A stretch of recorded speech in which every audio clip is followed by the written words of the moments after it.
Good morning and welcome to another episode of Questions for Lawyers. I'm Jeff Adelman, personal injury attorney, and I'm thrilled to have with me Andrea Jacobs of Brodsky Jacobs and Brook Law Firm. I'm used to calling it BJB Lawyers, and I know all of you, but I'm thrilled to have you here, and you're going to be talking to us about immigration law. Yeah, I'm thrilled to be here. Thank you for having me. Thank you. Well, can you tell everybody a little bit about your background, how you got into immigration law? This is a great story. Well, I've been practicing immigration law for almost 30 years now, and I was working at a general practice when I graduated from UF Law, and my father owned a medical staffing company, and he wanted to bring in Filipino physical therapists. Oh, okay. So he called me up and he said, "Is this something that you think you can do?" They did not give immigration law. It was not offered at UF at that time, back in the late 80s. And I called up the immigration office, the local office, and somebody actually answered the phone back then. And they said, the first thing you need to do is join AILA, the American Immigration Lawyers Association, excuse me, and get a mentor. And I did. And we filed the paperwork and we got 2 physical therapists, and it just took off from there. And we started hiring, my dad started hiring nurses from outside the US, and I loved it. And I moved over to his corporate law firm and opened their immigration department, and then subsequently went out on my own a few years later. So your father was an attorney as well? No, he owned a medical staffing company. Oh, okay. Yeah, so we did work together for probably 25 years. That's wonderful. How many years have you been practicing? 29 years. 29 years. So coming up on the big 3-0 for legal practice. Yes. That's great. Well, you have been extremely busy of late in your law firm. Scott Brook just became the mayor of Coral Springs, one of your partners. Yes, we're so proud of him. I know, we all are. In addition to that, I know Nancy is very busy with family law practice. Mm-hmm. And you've been under the gun lately for H-1B visas. There's some deadlines coming up. Can you tell us what H-1B visas are and why you've been so busy of late concerning those?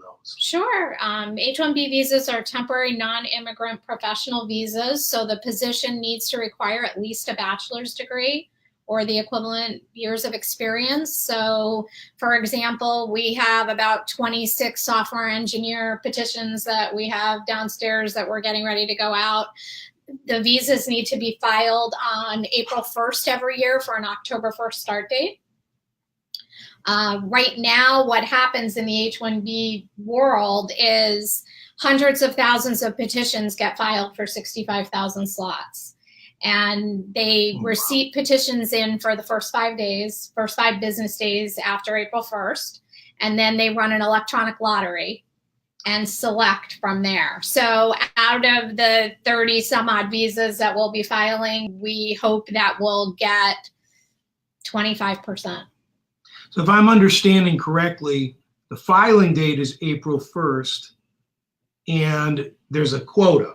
Yes. So there's only so many spots. So you got to get in as soon as the doors open. Yeah, well, because you have to file in the first 5 days. If you file outside of that 5-day period, they'll reject your petition outright. Okay. So there are some exceptions to the rule. If it's an institution of higher education or another company related to an institution of higher education or some nonprofits, they're not subject to the quota. Okay. And they can file all year round. If somebody is already here in H-1B status and they want to change their employer, they can file year round, but it's just that initial group coming in. Okay, well, that's a very specific area of immigration. Mm-hmm. But generally, I'm sure most would like to know, we always hear about, we want people to become United States citizens. Yes. Can you explain that process in a Reader's Digest version of how you can't just go in and say, yeah, I want to be a U.S. citizen. What's required to become a United States citizen? Okay, so you have to be a lawful permanent resident before you can even apply for U.S. citizenship unless you're born in the United States. Okay, so there's some other derivative classifications, but the main gist of it is you need to be a lawful permanent resident. So in order to become a lawful permanent resident, you need a sponsor, and it can either be a family-based petitioner or it can be an employment-based petitioner. And depending on your background, your classifications, this is why we have an initial consultation in the office. We go through all of your background, all of your possibilities, whether or not you have United States citizen relatives, whether you have an employer that could sponsor you. So, these days, the family-based quotas are very retrogressed, and believe it or not, employment-based might be the easiest way if you're not married to an American to get your green card, which is permanent residency, and that's basically what we do in our practice is corporate immigration law. So companies will sponsor somebody for a labor certification, which means we test the U.S. labor market, ensure there's not a U.S. worker that could fill the position, which these days there's really not. We have very high unemployment these days, and these petitions are pretty much sailing through a 1.5 to 2 years, whether you're a skilled worker or unskilled worker.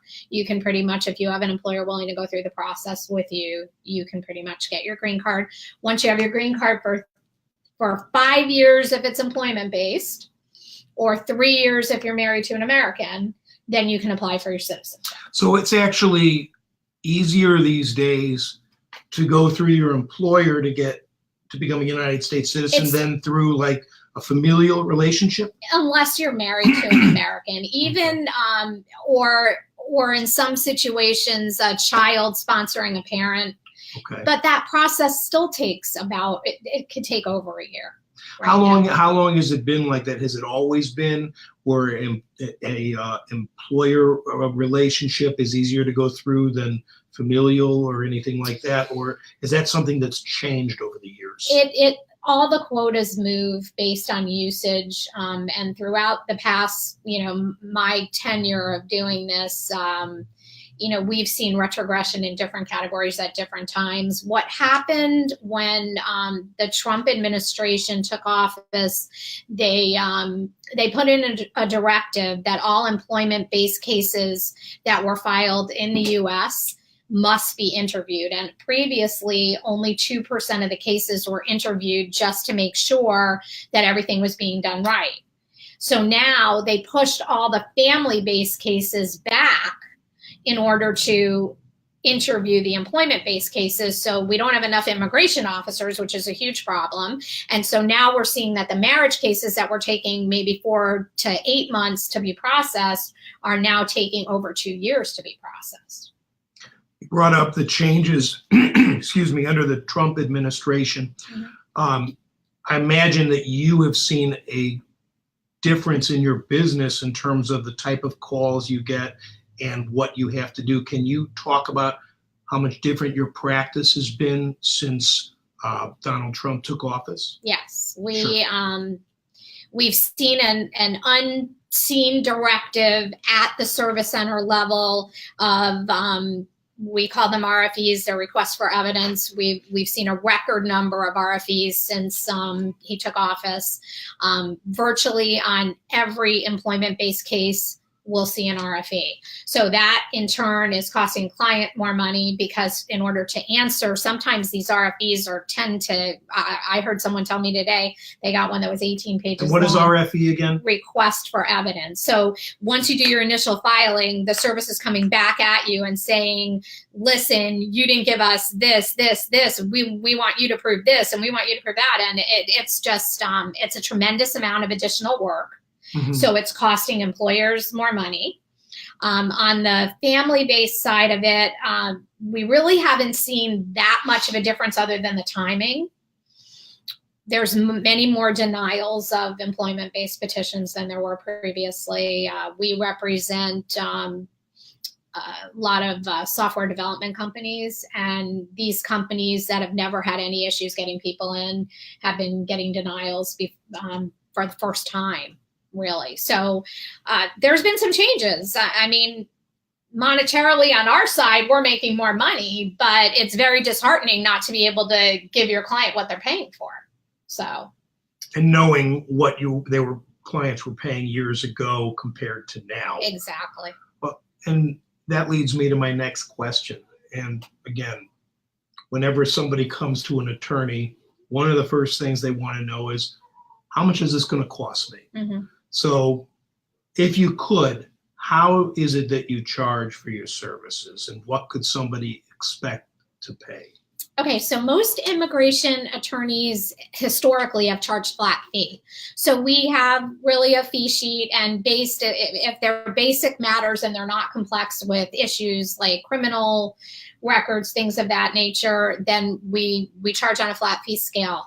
A lot of immigration attorneys have been changing that in the past 2 years, and they've been going to hourly rates because of these requests for evidence, having to file appeals, and we have kept with our flat fee rates for now. So to give you just an example, citizenship application, we charge $1,500 for. That's, of course, if there aren't any glaring issues like an arrest, like failing to file tax returns, voting when you're not a U.S. citizen, things of that nature. Okay. What are the costs to the United States government that somebody would have to shell out in addition to attorney's fees? So for the citizenship application, the filing fee with USCIS is $725. Okay, so I guess on average, what would you say an immigration case would cost a person who assumably, has a green card and is applying to be a United States citizen, assuming they don't have any criminal issues, anything like that? Ballpark, what kind of a range would you expect a person to have to pay, including attorney's fees and the costs for processing? We charge $2,325, $2,325. I think, there's probably a range between $2,000 and $2,500 or $2,000 to $3,000. We're pretty reasonably priced in the market. $1,500, we're doing several hours worth of work with the consultation and everything included. So now, when somebody comes to you for a consultation, I know with personal injury, it's a free consultation. How does it work for an initial consultation with an immigration attorney such as yourself or your competition for that matter? Okay, so when an immigration call comes into the office, my case manager, who's been my case manager for almost 20 years now, we've been together, so she really knows immigration law inside out.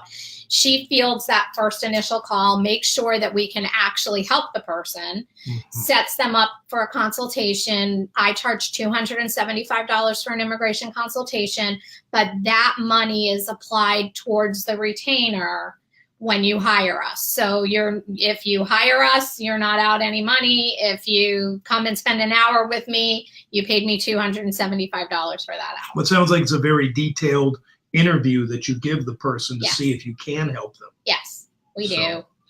How does the immigration system in the United States compare to other countries like, for say Canada? So my knowledge of the Canadian immigration system is that it's a point-based system. And the way that the points are awarded is if you have a higher education, you're granted more points. If you have extreme wealth and you have businesses, you're awarded points for that. And that's how they've stimulated the Canadian economy as far as immigration goes, because they want to get higher level thinkers and investors into the country. And I know President Trump had spoken about changing our system to mirror the Canadian system when he first took office as well. Because the people that are getting awarded those points, assumably, would have more to offer coming in. Yeah, as a matter of fact, when I first started practicing, maybe like 5 years into my first law firm, my solo practice, I hired an immigration attorney on an H-1B visa, and she was from Italy. And we had discussed getting her green card in the U.S., and she was mirroring Canada and U.S. at that time, and it was way easier for her to get a green card, land and immigrant status in Canada than it was for us to sponsor her in the U.S. Interesting. Yeah, because she had the education. Yeah. Mm-hmm. For us to do it, we would have had to go through the whole labor certification process and prove there wasn't a lawyer that could take her job. And at that time, it was taking quite a number of years to do it. So in a way, Canada is taking advantage of the fact that our system puts so many hurdles in front of it that some of those skilled workers are going up north rather than joining forces with our country. Yeah, sometimes they do. Okay. We've talked a lot about green cards. Mm-hmm. Can you tell us a little bit about the process of applying for a green card and what that would cost a person? Okay, so the family-based green cards are they're much more simple than doing an employment-based green card. So typical family-based green card application is the American or the lawful permanent resident is applying for a family member. We prepare approximately 4 to 8 different petitions depending on what their status is here and what they need for filing with immigration. If they're here in lawful status and they can stay, then they would process for their adjustment of status through the United States. We charge $3,250 for the entire process. Now that might be split up, like maybe we're filing for somebody outside the U.S., so it's $1,625 when that petition gets approved, and then they go for their actual visa issuance abroad. The other $1,625 gets paid, and then all the filing fees and visa fees are additional. The employment-based cases, to do a labor certification like we talked about, we charge $7,500 for the labor certification and the immigrant visa petition. The employer must pay for that. So wow. The employer has to be willing. Now, there's also costs that are pretty high on that, depending on where the employer's located. They have to advertise. And they have to advertise 2 Sundays in a local paper. If it's a professional position, they have to advertise in trade journals, on the internet. There's a lot of different requirements. So the advertising could run them another few $1,000s on top of that. And then the second step of the process is if the person is here legally and can adjust their status here, then that would be $1,500 per family member plus filing fees and costs. Or if they're outside the country, then they would need to consular process and get their visa fees, and also $1,500 for the attorney's fees. So when I was asking you before about what it costs to become a United States citizen, we were just talking about the costs after somebody has a green card. Right. So what we're really talking about here is if somebody wants to become a United States citizen, mm-hmm. they can expect to drop $7,000 to $15,000, it sounds like. Right. Well, again, the employer has to pay for the employment base. Okay, but if an individual wants to become a United States citizen, they're looking at probably about $7,000. About $7,000 that they're going to have to come up with over a 6-year period of time. Okay. Yeah. So, I mean, we always split up our fees too. Even when we do the labor certification, we get a quarter of the fee when we start, a quarter of the fee when we file the labor certification, mm-hmm. a quarter when it's approved, and a quarter when we file the immigrant visa petition. So we always work with our clients to spread out the costs so they don't have to come out of pocket for everything right in advance. And if somebody is here illegally, meaning that they do not have green cards, they cross the border, and they're in the shadows, basically. Is there any incentive for somebody like that to announce themselves and try to become a United States citizen? Right now, there's nothing in the law to help somebody who entered without inspection. As a matter of fact, all of the enforcement that, if they leave and they've been here over a year and they leave the United States, they trigger a bar. If nobody knows they've been here, that could be a different story. If they entered without inspection and they marry a U.S. citizen and the U.S. citizen applies for them, and the visa is approved, they can apply for a waiver if there's a hardship to the family to have that person go back. But they ultimately need to consular process. So they ultimately, if the waiver is approved, they need to go back to their country of origin to process the visa and come back. And most unlawful immigrants don't want to do that. They're afraid. And how many people, do you know how many people, do we know on average how many people are in that category right now? 11 to 17 million. 11 to 17 million.